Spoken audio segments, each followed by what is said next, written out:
کبھی کبھی ایک محدث جو ہے نا وہ احادیث اکٹھی کرتے ہیں، جیسے 40، 50، 70 مختلف اذواق کے مطابق. وہ حدیث جس میں ہے کہ من حفظ علی امتی 40 حدیثا، وہ حدیث متفق علیہ جھوٹی ہے اور مکذوب اور موضوع ہے. نہ جانے کہ شاہ ولی اللہ نے اس پر کیوں لکھا، نہ جانے کہ امام نووی نے کیوں 40 لکھی. ہم بڑی حیرت کرتے ہیں اس پر.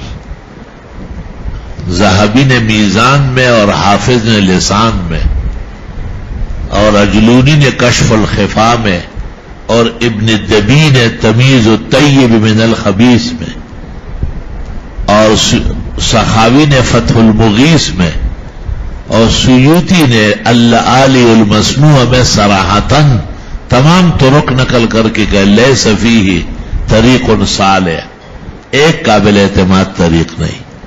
من حفظ علی امتی 40 حدیثا. اس کے باوجود بعض بزرگوں نے 40 لکھی. حالانکہ یہ 40 لکھنا ہے، اس حدیث کو دوام دینا ہے. محدث کا کام ہے کہ وہ موضوعات و خرافات پر کام نہ کرے تو بتا دے کہ یہ حدیث جھوٹی ہے. الا ان یبین ضعفہ وکذبہ ووضعہ. لا ينبغي ان يتكلم بالموضوع الا ببیان وضعہ. علماء اصول میں کہتے ہیں کہ موضوع حدیث بیان نہیں کر سکتے آپ، الا یہ کہ آپ بیان بھی کریں کہ دیکھو بھائی موضوع ہے. علماء امتی کا انبیاء بنی اسرائیل قال الزرکشی وابن حجر وابن کثیر والدمیری باطل لا اصل له. اب کتنے بیان ہو رہی ہے. اطلب العلم ولو بالسین باطل لا اصل له. دیکھیے مجمع بہار الانوار طاہر پٹنی کی اور عاجز کا رسالہ التنقیح المتین فی تحقیق اطلب العلم ولو بالسین. ایک طریق بھی صالح نہیں، ایک راوی بھی بچا ہوا نہیں. ابو عاتقہ طرف ابن سلمان اس کا مدار ہے، وہ متفق علیہ کذاب اور وضاع ہے. علماء جنت کے چودھری ہے اور چاول پیغمبر کا پسینہ ہے اور یہ اکو بکو سندر بکو. ذا اکرم المواعظ و احسن المواعظ بیان کرتے. اس پر مستقل تصنیفات ہو گئی ہے.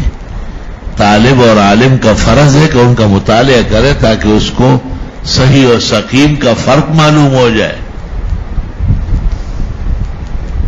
اور ایک بہت بڑے محدث نے بیان کیا نا تو استاد محترم مولانا لطف اللہ نے ان کی طرف ایسا دیکھا وہ ڈیر دا افسوس خبر آ رہا تو ٹول عمر بخاری پڑھا ہوئے اور تب 10 منٹ کی 6 منٹ بیان کی 2 حدیث بخاری نے شوئے دا سچ دے ہوئے ٹول دے درو ہوئے دیو حدیث صحیح نہ ہے. تو واہ یہ زبان چل جاتی ہے غلطیوں پر پھر اس کو پتہ نہیں چلتا. ہمارے ایک بزرگ ہیں، ہمیں ان کے تکرم و تقدس کے قائل ہیں، لیکن میں جہان کے خرافات کا موہی ہے. اکاذیب سننا ہو تو اس کو دعوت دے کے یہاں بیان کروں.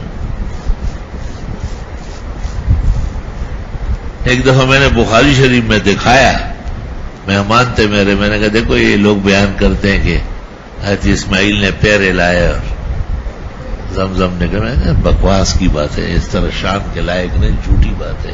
یہ بخاری کی حدیث دیکھو کیا کہہ رہے ہیں. فجاء جبریل وضرب بجناحه بالارض. جبریل آیا اور پر مارا اور زمزم نے. اسماعیل کوئی منہ تھوڑی تھا. تو وہ کیا بالکل صحیح، بہت خیال لگا. اس کے بعد ممبر پر بیان کی بیان ہی وہی بیان دوبارہ بیان کیا. میں نے کہا کیا بیان؟ ہاں خیال ہی نہیں رہا. میں نے کہا خیال صحیح کرنا ہی ضروری ہے. ایسے ایسے جھوٹی روایتیں حیران ہو جاؤ اور مولیوں کی گٹی میں شامل ہو گئی. تدئی تقریر اور دل انسان پہ آپریشن کیا چولے سخت گناہ ورزی نہ ہوتا. تقریر کمزور روایت اور چیز ہے. ضعیف بیان کرنا علیحدہ بات ہے. ضعیف مانا کمزور، جیسے بیمار کو کسی نے دفنایا نہیں ہے لیکن موضوع کے معنی ہے من گڑت، جعلی، خرافات.